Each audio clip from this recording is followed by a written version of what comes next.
Chaque jour, Charles et Carole vous présentent la leçon de l'école du sabbat.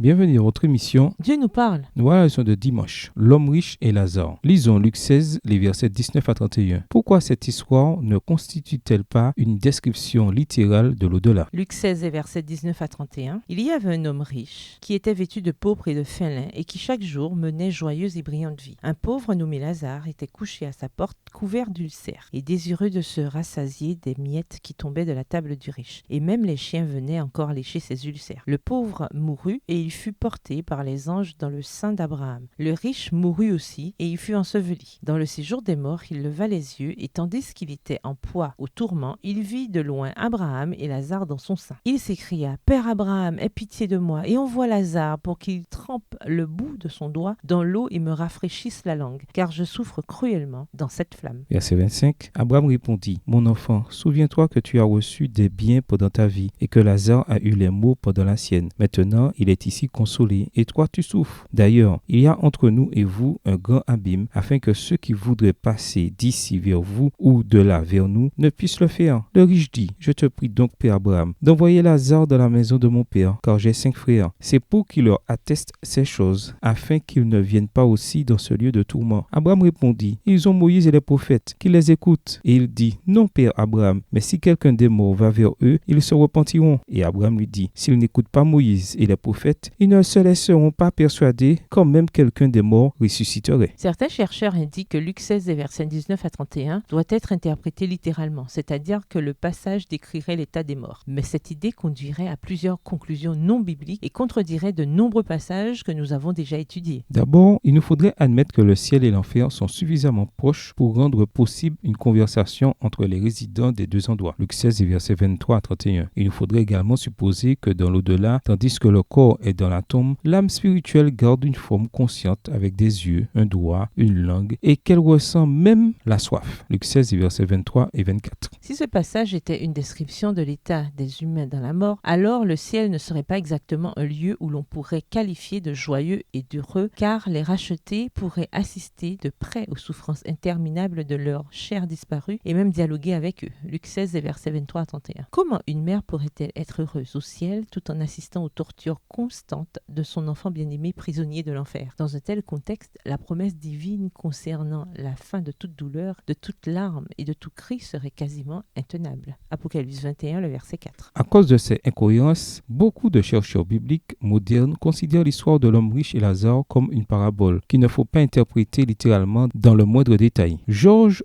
Ladd, bien que non-adventiste, a pourtant des mots qu'on jugerait prononcés par un adventiste quand il dit que cette histoire était sûrement une parabole qui se servait de la pensée juive de l'époque et qui ne vise pas à enseigner quoi que ce soit sur l'état des morts.